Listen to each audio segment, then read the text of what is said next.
Hey everybody, this is Andrew Benjamin with the Devil's Lake Journal. And we are talking with Double J, Jeff Jarrett, who is in Sioux Falls right now. They got AEW Collision going on tomorrow at the Denny Sanford Premier Center, 6:30 p.m. Central Standard Time. Get tickets on AEW6.com. Mr. Jarrett, thank you so much for your time. I really appreciate it. No, Andrew, thank you for having me on today. Looking forward to it. As you stated, already in Sioux Falls. What a beautiful sunny day. Looking forward to tomorrow night. The trucks have rolled into town, the production trucks. As you are well aware, it's a massive production and pardon the pun, but you guys have a premier center here for a premier event over at the Denny. So where are you located at right now, Andrew? I'm in Devil's Lake, North Dakota. Got it. Got it. But Got not it. that far, just a few hours drive away from South Dakota, from Sioux Falls. Well, you need to jump in the car tomorrow afternoon, do a little tailgating, a little pregame, and get ready for Collision. I'll definitely be at the show. I'm definitely looking forward to it. AEW always puts on great stuff, so I'm definitely looking forward to it. Actually, if you don't mind me asking, someone who's been in the wrestling industry for I think it's got to be, is it 40 years now, Jeff? Easy now. Don't add any more that needs to be. But no, 37 years and counting. But three generations. My grandmother got into the industry in 1946, so she got into the business selling wrestling tickets and worked her way up. But yeah, three generations. So yeah, I gotta ask. Did you ever wrestle in North Dakota, South Dakota in your 37 years as a wrestler? Yes, South Dakota. Back in sounds like you're a pretty well versed wrestling reporter, journalist, fan, and all things in between. Yeah, back in the day, WCW made a couple runs out here, and we started one run. I remember vividly. We started in Minneapolis and worked our way all across uh, Minneapolis, Montana, all the way. So spent a couple of weeks out here one summer, but yes, I have. Hmm. How do the crowds, and I know it's been a while, but what was the crowd like, if you can remember? How was it? Yeah, they were good. I mean, look, it's a different time, a different era. As we rolled into this event, as you are aware, we're coming off Wembley and all in with that event, and so I'm happy that we got this on the books because our routing and sometimes can be a challenge. But to go from Wembley Stadium at all in and all out, it's going to be in Chicago.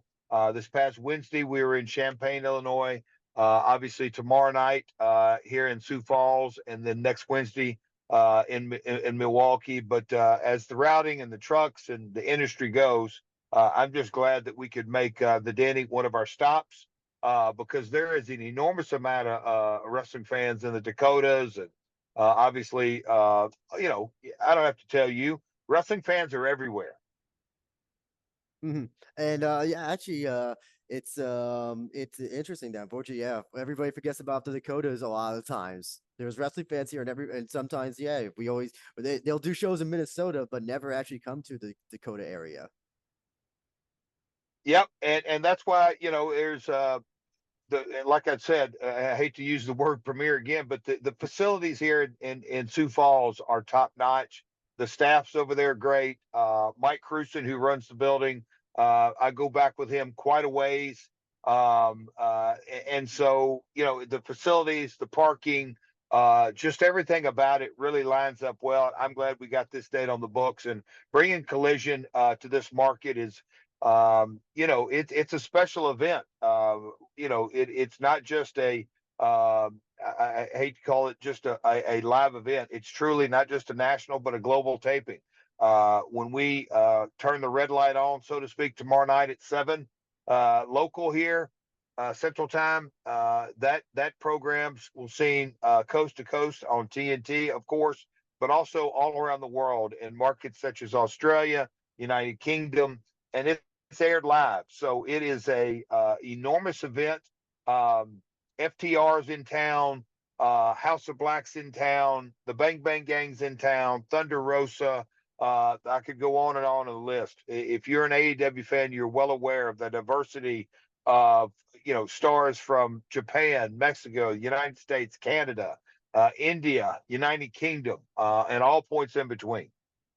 So actually, I asked about the crowd that was in South Dakota when you were in WCW, but I gotta ask you about the recent crowd that you had the honor of performing in front of in Cardiff and London. I'm gonna ask in that moment, what were you feeling when that reaction from those two cities when they gave you? How did you feel? As you kind of started before we got rolling tape here, and then as we talked, I've been around the game quite a while, and I have, my first trip to the United Kingdom was 1993, so I've been in that market for quite some time, and so I know the I guess you could say kind of the history and the lineage of professional wrestling in the United Kingdom. When I rolled in on the bus that morning to the Cardiff venue, it brought back all kind of memories. And the first time I appeared in that building, it was 1994. So to get the opportunity, literally 30 years later, not to the day, but it's not far off. Um, it was an honor, and going on late in the evening as the Dynamite taping completed, and we were producing Collision due to the circumstances. Going out, it was a blast, man. It's just that simple. I can't put it into really words, but if I have to, I'm humbled to an extreme level. I told my wife Karen, it caught her off guard. But I have to say this. I know the UK fans very well. They love their wrestling and they know their history so well. I was, like I said, incredibly humbled. But man, it certainly puts an extra shot of adrenaline in you, and so I laid it out there that night. So, like you said, you were 37 years in business. You've been a wrestler, promoter, manager. Um, I'm probably other jobs I can't think of at this point, but I'm curious to know: is there one job that you have not had so far, or one thing you haven't done in this industry that you want to do?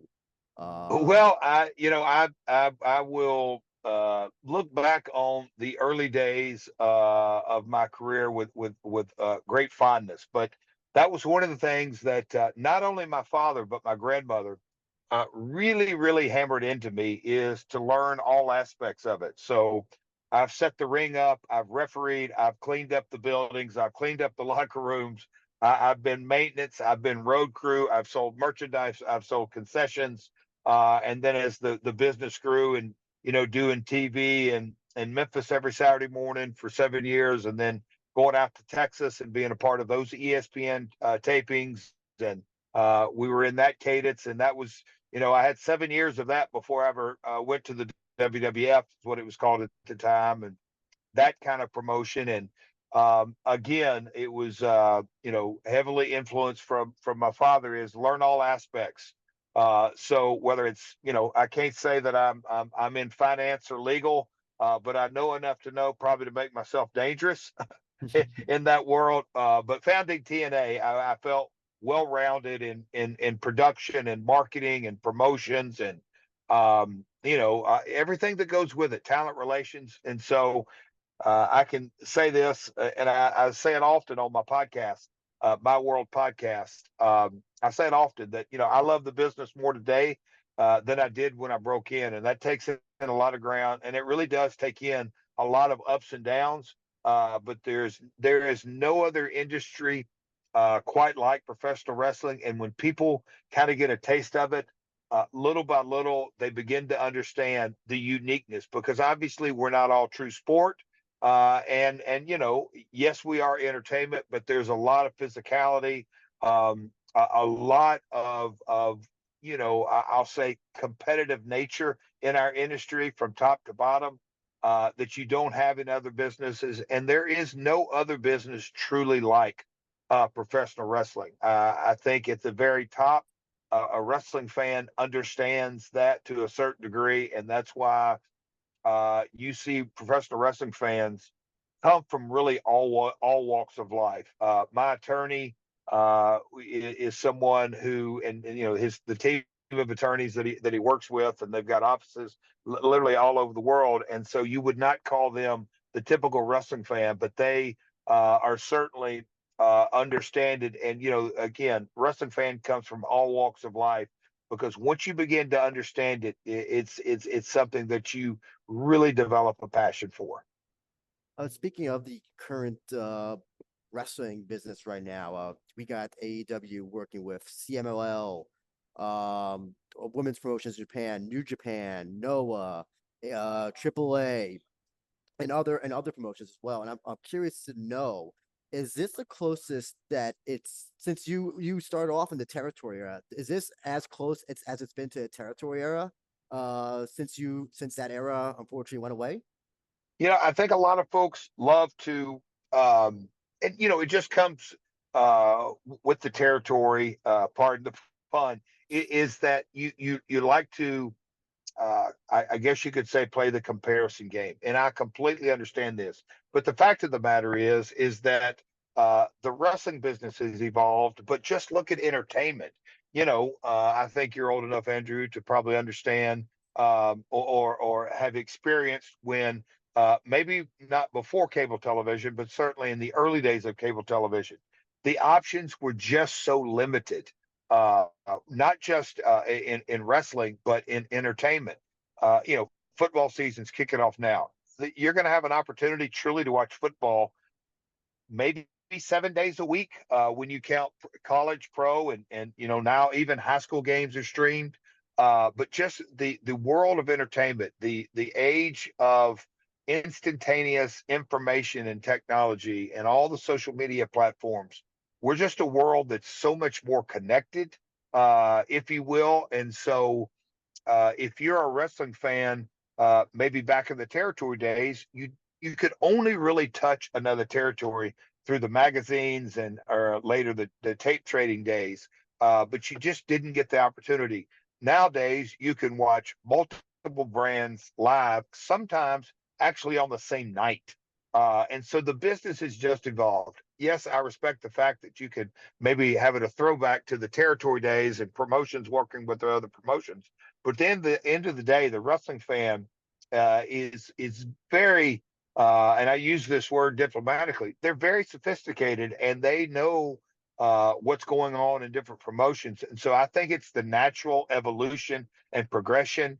And my grandmother, like I said, we've talked about her a couple of times. She got in the business in 1946. And even when I got to work with her, and when I broke in the late 80s, and my father harped on this, the business, no business goes back. If you continue to look in the rearview mirror, you'll never evolve. So that's why windshields are big and rearview mirrors are small. Where do you see the wrestling industry 10 years from now? I know some people don't like that question, but if you have an answer for that, I'm curious to hear. It's going to continue. It's going to continue to evolve. I truly believe there's going to be much more collaboration. But I think at the end of the day, whether it's Hollywood, on the big screen, whether it's television, a streaming series, whether it's the Yankees Red Sox rivalry, which may morph into another sport that we don't even think about. I mean, pickleball has taken the world by storm. The core ingredients of our business truly have never changed since the days of prior to television. I'm talking about going back to the early 1900s. The very core is all about emotional attachment. But I believe in the future, there'll be more collaborations. There's going to be more productions.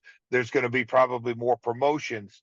The business is going to continue to evolve and grow. And that's just, taking a page back and looking at history. The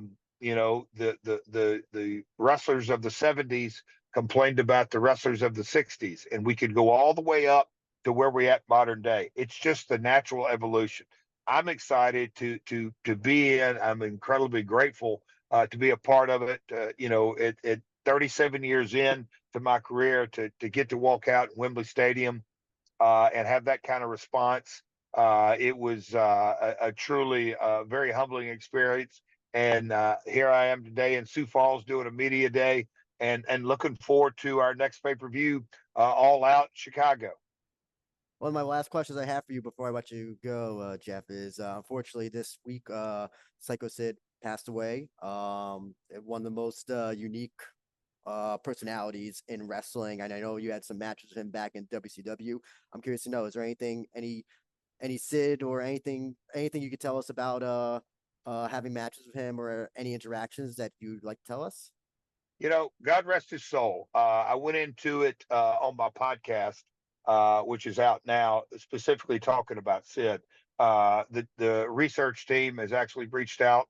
I woke up to an email from those guys, and there's like, hey, we may do an entire episode of Sid. Would you be interested in doing that? And the a lot of people, uh, me and Sid's paths have crossed a lot. He's an Arkansas boy.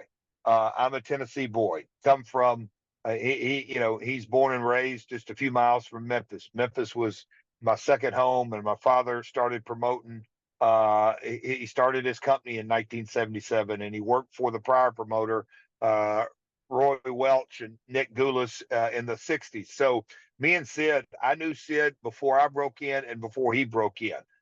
So the Memphis days, the WWF, WCW days, I was in the ring when he had that gruesome leg break, and just going all the way up through the years. So me and Sid go way back, and the one thing that I always will say about Sid, Sid put his family at the very top of his priority list, and you had to work on Sid's terms. And as life goes along, you got to respect that, because Sid looked after his wife and kids, and then grandkids, and family was his priority. So a good man. The business, I can assure you this, was better off with him in it. And look, his look and persona and everything that people like to talk about was an incredible look and vibe. And at the end of the day, when you can main event WrestleMania,